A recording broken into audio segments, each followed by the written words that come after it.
Hello everybody, welcome to the Wonky Angle, where I talk about electronic music, both new and old. And today is a Patreon request from the artist in question. I'm talking about the new album from DJ DanceAlone, Owl Theory. Alright, I suppose we're getting back to Patreon requests, and today we're talking about small-time Memphis techno artist Darnell Stewart, aka DJ DanceAlone. Though this isn't from the normal request tier, this is one of those rare albums that came from the $10 tier of artists sending in their own projects for text post reviews, and I decided to cover in a proper video. Which may come as less of a surprise if you knew that this artist once also went under the name Dakuan and put out an album called Memphis Innovation in 2021 that he sent in to me for a request on the same tier back then. And to this day, I have gone on record a number of times for that album being not just one of my favorite albums of that entire year, ranking at number 4 to be exact, but it's still my favorite album to have ever been sent in to me through that particular Patreon tier in all the years that I've had it open. My review of that album can be found in the description. Needless to say, off the promise of what I'd heard from him before, I was definitely excited to get to hear what he might be delivering here to follow it up. Now, it is worth noting that while the people who found out about this guy through my video specifically are more likely to know his work under the Dakuan name, technically his stuff under that alias was originally designed as something of a side project, and DJ DanceAlone is actually the primary name under which he's released projects in the past. He'd already put out 4 full-length albums under the DJ DanceAlone name before coming up with Dakuan, as a means to explore some slightly different creative avenues. In fact, in preparation for this video, I actually decided on a whim to go back to listen to his other old albums to get some better context as to his progression as an artist, or at least what I found is his catalog, searching around the internet and what's publicly available on Bandcamp or elsewhere. From what I can tell, he has 6 albums before this new one, if you include the 2 albums he did as Dakuan. And what I found actually tells a pretty interesting story, so I think I can take a bit of time to briefly go through my thoughts on his discography so far. So, first of all, it may be interesting to know that this guy did not get his start making techno at all, but rather really straightforward vaporwave. The furthest back album from him that I found was this project from early 2019 called Drowning in Japan that he put out through the record label Palm 84, and apparently got him a decent amount of attention at the time. It's nothing that you haven't heard in the genre before, but it's pretty well executed for what it's going for. A lot of solid, watery, atmospheric grooves pulled from 80s R&B tunes with a few neat experimental ambient cuts for extra flavor. It's a solidly enjoyable listen, worth a shot if this genre is your thing. So with that debut seeing some semi-decent success, he decided to get a little more ambitious for his second album with the Palm 84 label, being a future funk concept record based around the life of actress and singer Vanity, aka Denise Matthews, and how she started out as like a sex symbol in the 80s, having been signed by Prince, before eventually becoming a born-again Christian in the 90s, with every track utilizing samples from interviews and acting performances from throughout her life. It's an interesting idea for an album for sure, and it got roughly as much attention and enthusiasm as his debut did. Though, for me personally, this fell kind of flat, unfortunately. Once you get past the concept, the actual music was surprisingly kind of sluggish and dull, and the grooves all kind of ran together, save for a standout or two like Carousel Down, and it didn't feel like it was trying to be atmospheric like his debut, so it doesn't really have that strength going for it either. The album's far from unlistenable. It's still competently made for what it is, and in a genre that does have plenty of outright terrible music, so I know you can do a heck of a lot worse than this. But it's just okay, not essential listening. Out of all the projects I've heard from him, this was my personal least favorite. Anyway, after the mild success of those first 2 albums, he eventually switched over to a new record label in Future Everything. This is all still in 2019, by the way. These first 3 albums all came out in the same year. But this feels like the next logical step in evolution from those first 2, even more dance and groove oriented with much more of a straightforward house sound that kinda also builds off some of the vaporwave style grooves of his previous albums. Still kinda falls in the background for me on average, but it's got its moments that can hit. The sample on the 3rd track in particular is really striking a familiar note like it comes from an album I used to listen to all the time. I feel like it's like Andreas Vollenweider or something, but I can't quite put my finger on it. Album is generally good, if nothing mind-blowing. But this is basically an all-around better version of what he did on Rushware. The samples are more striking, the house grooves hit a little harder and feel a little more uplifting, there's more variety in ideas, and the experience is less likely to run together or fall into the background. He also wore his burial influences on his sleeve much more obviously in certain moments. It's really good. Out of all the old albums he's put out under the DJ DanceAlone name, this is probably the one I would most highly recommend. So from there, he continued to evolve his sound into more of an old-school lo-fi, semi-industrial techno direction, seemingly inspired by Detroit artists of old, such as Jeff Mills and the like. And to do so, he decided to self-release this album, jauntily, under a new alias, Dakuan. Technically designing it as a side project, though putting enough work into it and feeling like a direct enough evolution of the work he was doing before where this theoretically could have just made sense as a main album. This was still a few months before he'd put out Memphis Innovation, and in comparison to that, this feels like more of like a proof of concept for this new techno direction. The results are a lot more straightforward, not quite as expansive or well varied as what would follow, but it's still pretty strong and hard-hitting for what it is, and I can give it my thumbs up on it being worth a shot as well. And finally, we get to the album where he first made himself known to me, and absolutely floored me in the process, and yeah, I stand by this album being fantastic and easily his best album. It does run on pretty long at over 70 minutes, and that may have led to it not getting as much replay value as other albums that ranked high on my year-end list that year, but I stand by it being 70 minutes of pure non-stop heat without a single skip or weak moment. All these techno grooves and lo-fi sample manipulations that remain super consistently exciting and viscerally danceable. There's enough variety in the influences from Jeff Mills to a guy called Gerald to Burial and all number of others to make sure the experience never runs together. It's just a phenomenally well-made collection of techno bangers that I've loved all the way through every time I've been in the mood to put it on. Which brings us to here. While I won't act like DJ DanceAlone's wider back catalog is full of like just incredible hidden gems, chances are if he had sent in any of his other older albums in for $10 requests, I likely wouldn't have covered them for proper videos like I did for Memphis Innovation. But there is definitely some good stuff there that, you know, could have possibly gotten placements on some stuff I missed roundups if I'd known they existed. And I did think it was pretty cool to hear the way his work progressed and evolved at like a logical linear rate over the course of those 3 years and 6 albums. So now it's been 3 years since Memphis Innovation, so when he sent in this latest album, Owl Theory, as another $10 request, I was pretty dang excited to hear what I might be getting. This album marks another change in label for him, this time signing with a small independent label called Black Techno Matters.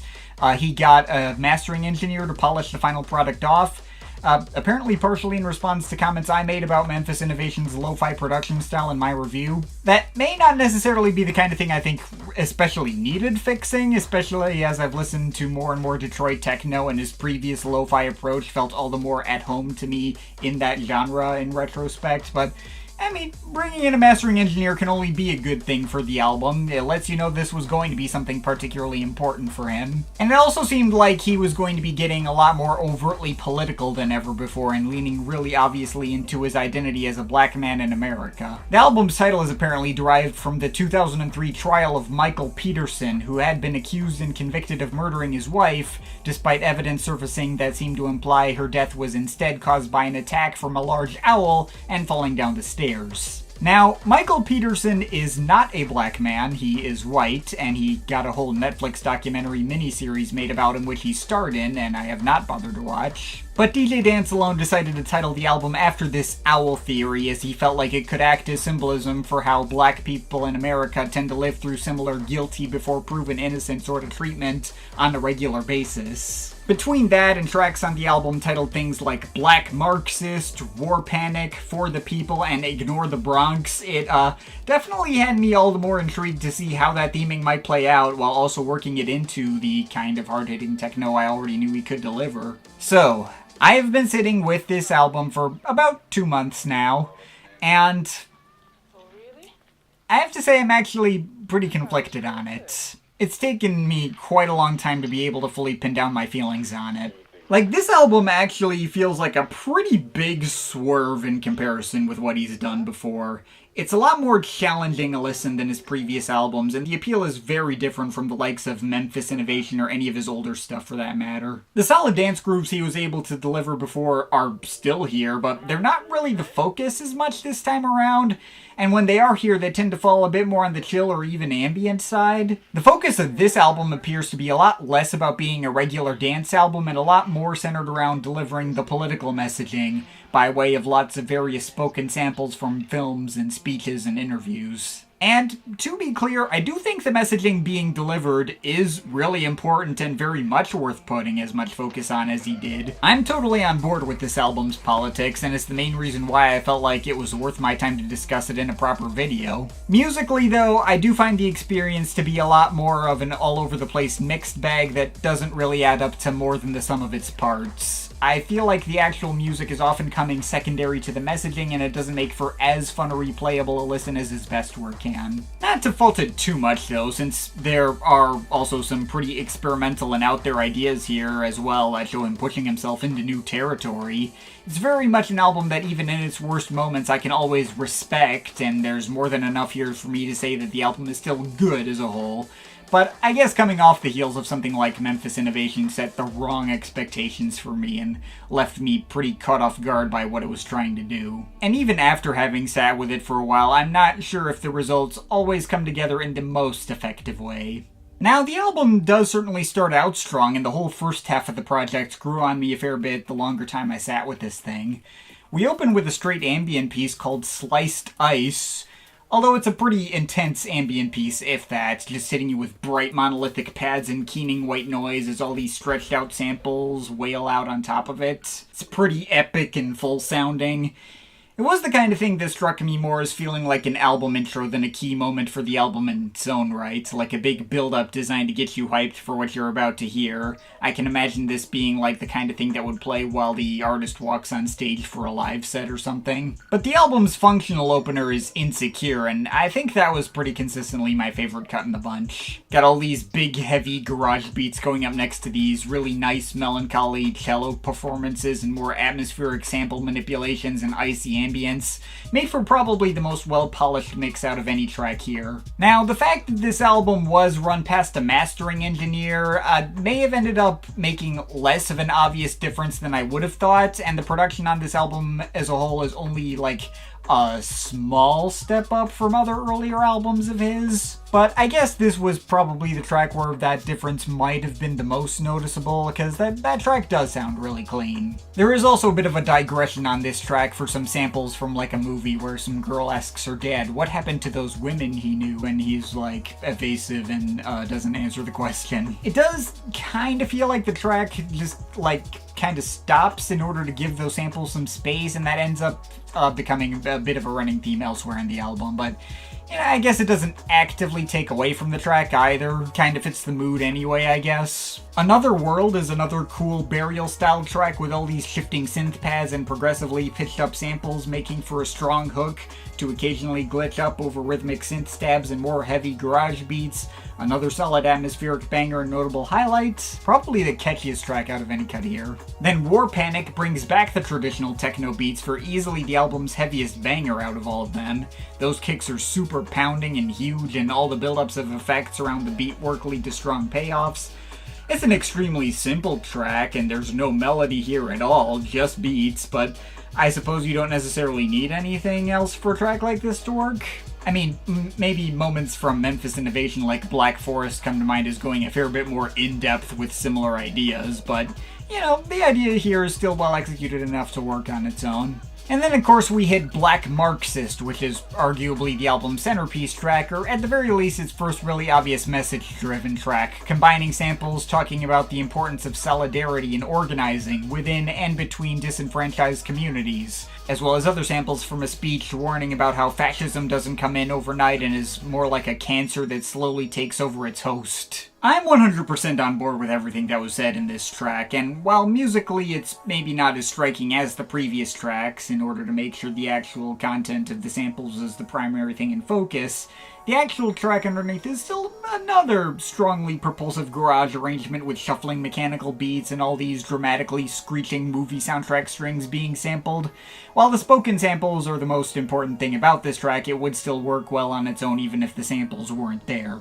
I feel like it's after this point, though, where we start to get more tracks that end up a little too reliant on the spoken samples and end up not being as musically compelling. Take following track, Belleville. On one hand, it's another track where I can get behind what's being said here, centered entirely around spoken samples from a guy talking about how his neighbors used to shout the N-word at him when he was a kid, and how he discovered the movie Roots and pieced together the racism and intolerance of the community he lived in. Not necessarily making a deep observation or saying much on the surface besides racism is a thing that exists, but it's very matter-of-fact and casually spoken, reflecting on the reality of how commonplace that kind of thing still is. And there's also the track's title, which I believe is an allusion to the Belleville Three, Juan Atkins, Derek May, Kevin Saunderson, the Detroit producers often credited with inventing or at least being heavily involved in the early formation of techno as a genre in the early 80s. I have no idea if the sample is directly from one of those guys, or if it's from someone else entirely,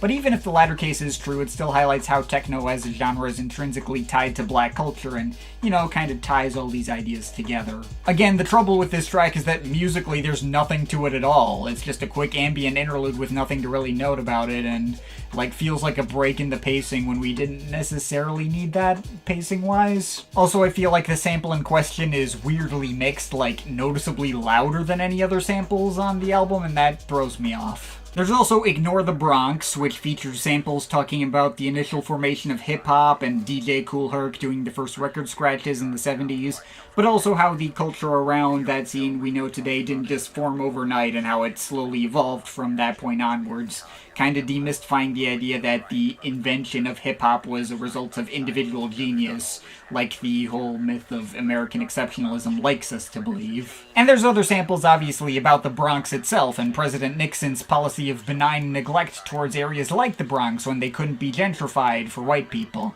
Lots of real shit being talked about here, and the tune when it's actually going on is nice and bubbly and uplifting with more shuffling and lower key beats. But it's, again, another track where the song itself almost needs to stop in order to give these monologues space.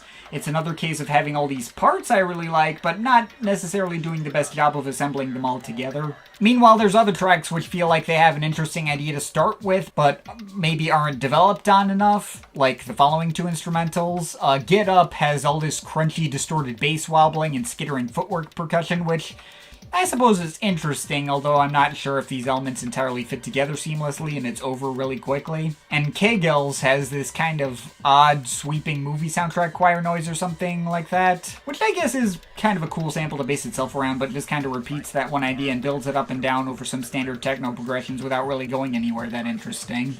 You Should Have Known is the darkest moment on the album, with samples from a movie with someone talking to some girl who attempted suicide and asking her what her thought process was for doing such a thing over a really stripped-back, piano-driven instrumental. That's one moment where the slowness and stillness of the moments where the spoken samples are taking precedence actually really works to the track's benefit.